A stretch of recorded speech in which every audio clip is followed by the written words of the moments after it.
Galera, a gente vai iniciar a fazer as questões de um detalhe, né, que vai ser necessário para a gente ter uma agilidade maior no nosso raciocínio quando for fazer as questões, né.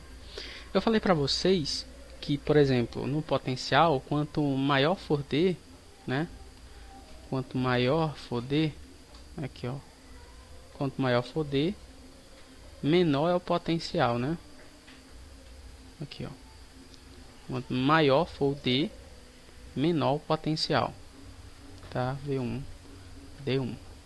Agora, se eu pegar um D menor, eu vou ter um potencial bem maior, tá?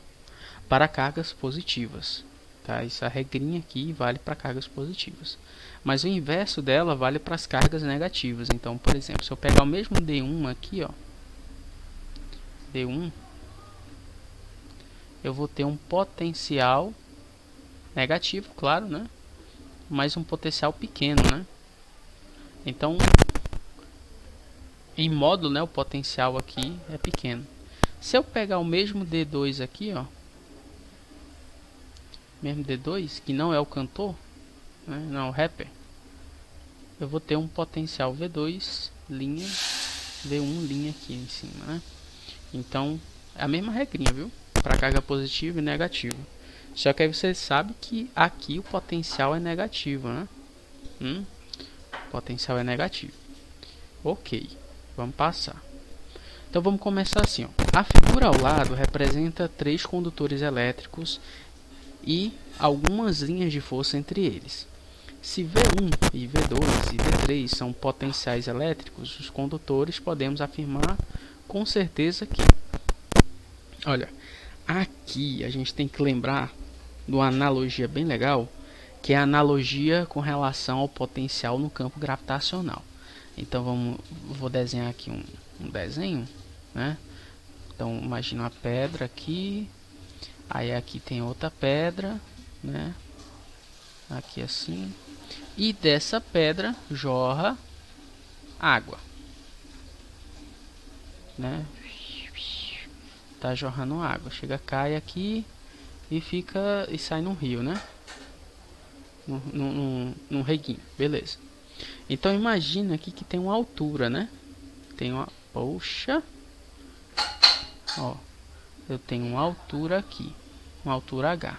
Ok, quando chega aqui tem um penhasco, tá? E essa água ela vai descer esse penhasco que tem uma altura H', tá? Então você imagina o potencial, né, gravitacional nesse caso é maior aonde? Nessa altura aqui, ó, no nosso sistema, né? A gente está tomando aqui como chão, aqui como chão, tá?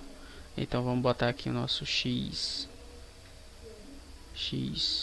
e y, né? Então onde o potencial é maior? O potencial é maior.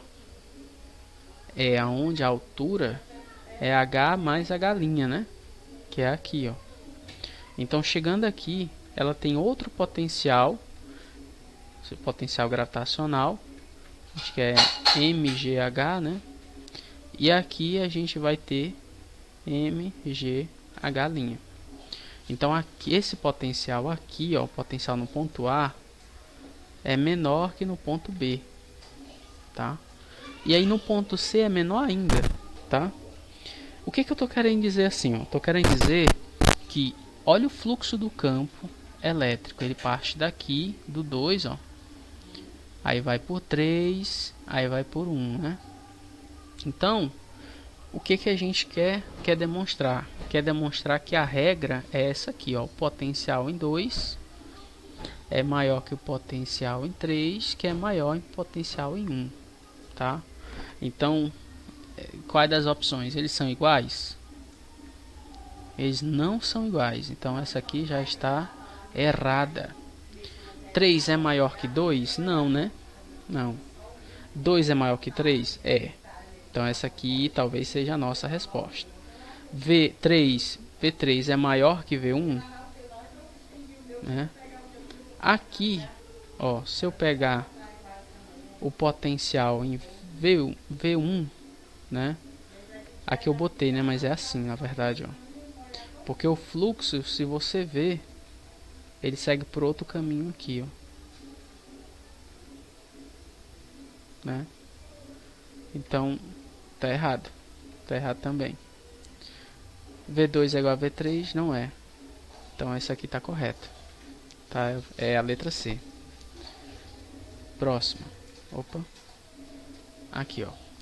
Pra gente não ficar muito esquecido que a gente aprendeu já, né? A figura representa os pontos A, B, C, D e E.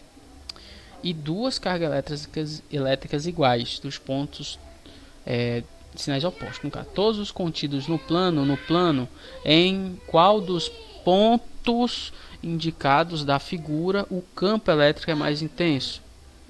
Então o campo vai ser mais intenso, né?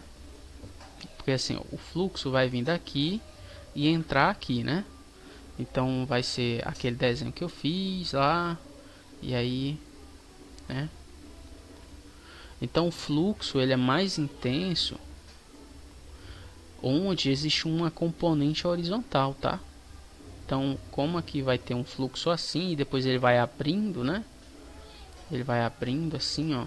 Então, o fluxo maior é em C, tá? Faça o seguinte, como exercício de casa. Tente desenhar as linhas de força aqui, ó, desses camaradas, tá? Desenha aí você vai ver que essas linhas vão aproximando de si, elas vão ficando mais na horizontal, mais retinha, né? Então elas são mais intensas aí, tá? Ó, aqui outra. A figura representa duas cargas elétricas positivas iguais em diversos pontos. As cargas e os pontos estão localizados no plano da página. Em qual dos pontos indicados da figura o campo elétrico é menos intenso? Ó, diferente daquela, e fica como um exercício também, você olhar que ao invés de houver meio que os pontos saindo dali, né? E entrando aqui, então não vai ter isso, né? Não vai, porque existe uma força de repulsão. Então, na verdade, vai ficar mais ou menos assim, ó. Então, se eu tiver uma distância aqui, vai existir um ponto aqui no meio, né? Em que esse ponto vai se aproximar de zero, a resultante, né? Então, a resultante vai ser igual a zero, ou seja, F1 mais F2 é igual a zero. Logo, nesse ponto F1 é igual a menos F2. O que a gente já viu aqui exaustivamente nessa playlist, tá? Então o ponto aqui que a gente procura, onde ele é menos intenso, ou seja, onde o campo elétrico é menos intenso, é esse ponto aqui. Por quê? O campo elétrico, né? Vamos imaginar que tem um Q aqui, né? Então multiplica dos dois lados por Q. Então menos intenso é nesse ponto onde a força de repulsão elas são iguais, né? Onde vai ficando mais intenso é onde se aproxima desse ponto mágico aí, tá? Essa que eu vou deixar para fazer depois num vídeo só, porque ela é um pouco mais complexa, né? Mas só para adiantar aí, ó, duas pequenas esferas de carga Q e massa 600 gramas cada, penduradas em cordões de comprimento L igual a raiz quadrada de 2 metros, gira em movimento circular no plano horizontal com velocidade angular de 2 rádios por segundo, sendo G igual a 10 metros por segundo. A aceleração da gravidade determine que isso a gente já fez algo parecido, que isso é um pêndulo, né? Só que é um pêndulo que está girando. Está girando doidão aí. Então vamos passar para a próxima. Então vamos lá. Ó.